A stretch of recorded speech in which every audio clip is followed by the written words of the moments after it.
Good afternoon, welcome to Faith and Finance. Today is November 20th, so we will be going over chapter 20 in our Proverbs challenge for November. If you missed yesterday's, we went over chapter 19, was avoiding foolishness. Please go back, watch that video, or at least just read the chapter and comment, like, share the post. We want to get as many people's comments on there so we can all learn from each other and just help each other grow in wisdom. That's the whole point of this book, right? We're reading this book together. So let's go ahead and get started on chapter 20. Wine produces mockers. Alcohol leads to brawls. Those led astray by drink cannot be wise. The king's fury is like a lion's roar. Aroused his anger is to risk your life. To rouse his anger is to risk your life. Avoiding a fight is a mark of honor. Only fools insist on quarreling. Those too lazy to plow in the right season will have no food in the harvest. Though good advice lies deep within the heart, a person with understanding will draw it out. Many will say they are loyal friends, but who can find one who is truly reliable? The godly walk with integrity. Blessed are their children who follow them. When a king sits in judgment, he weighs all the evidence, distinguishing the bad from the good. Who can say, I have cleansed my heart, I am pure and free from sin? False weights and unequal measures, the Lord detests double standards of every kind. Even children are known by the way they act, whether their conduct is pure and whether it is right. Ears to hear and eyes to see, both are gifts from the Lord. If you love sleep, you will end in poverty. Keep your eyes open and there will be plenty to eat. The buyer haggles over the price, saying, it's worthless. Then he brags about getting a bargain.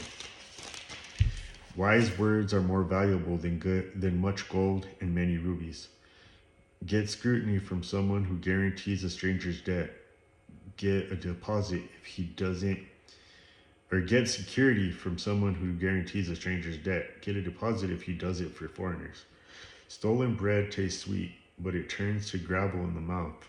Plans succeed through good counsel. Don't go to war without wise advice. Gossip goes around telling secrets, so don't hang around with chatterers.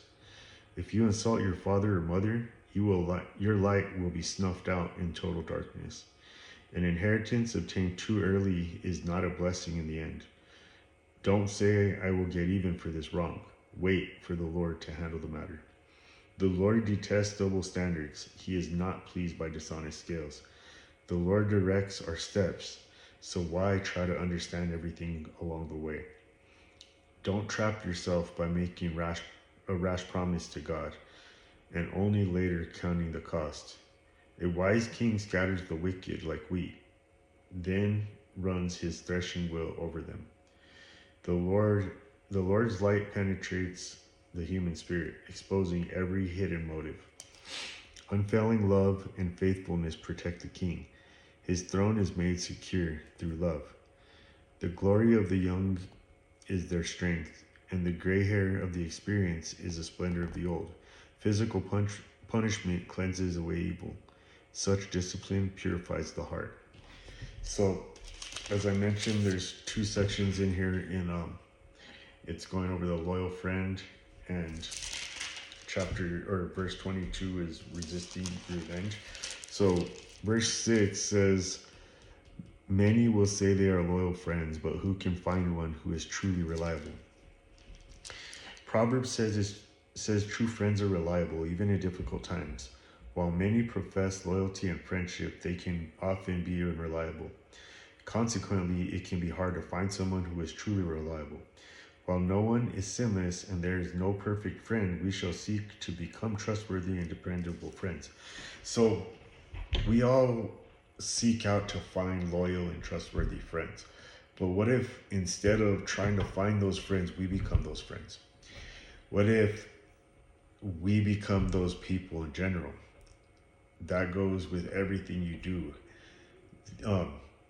Integrity is doing the right thing regardless of who's watching, right? If nobody's watching, you're still going to do the right thing. That's, to me, the loyalty is the same way.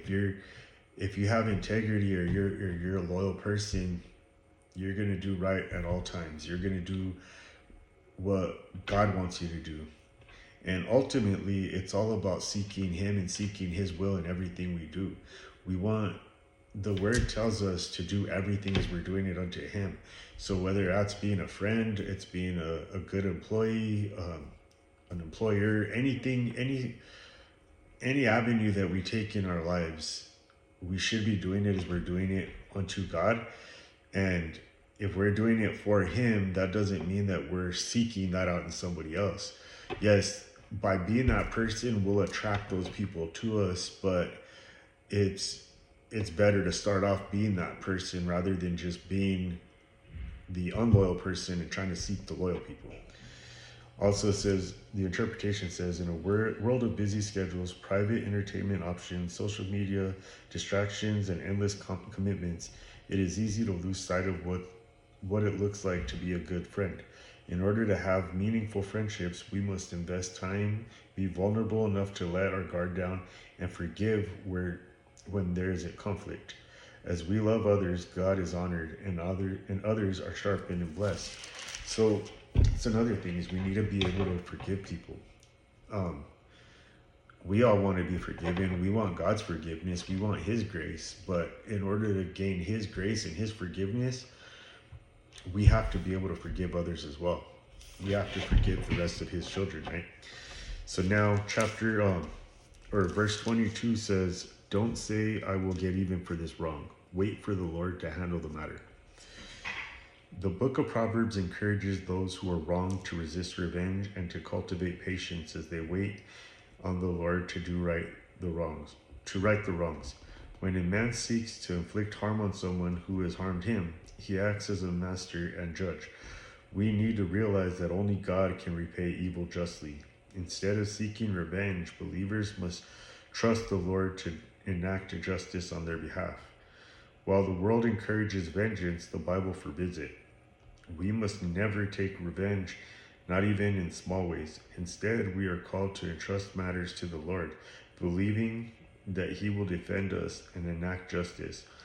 While we may not always see that justice has been served, we can trust that our God, who is perfectly just and holy, will do what is right. So even let's go back to being a good friend and forgiveness. This plays in right along with it is if we're trying to be forgiving and God's telling us to forgive people, how is that going to happen if we're seeking revenge? Even if we need to let God handle it. God will punish people for what they need. We all have to face our consequences. So if somebody does you harm or does wrong to you, instead of seeking revenge against them, let God handle it. But here's another step that I would ask you to take, or I would take it a little further, is I've literally heard people like praying for God to take vengeance for them. Yes, it does say to let God handle it, but it also says for us to forgive. So I think a bigger form of revenge against that person, instead of letting them get to us to where we're asking God to seek revenge on them, is ask God to forgive them for us. Tell God that you're forgiving them. Ask God to open their eyes to him and seek so that they seek him. That's going to show who's the bigger person, who's that more loyal person.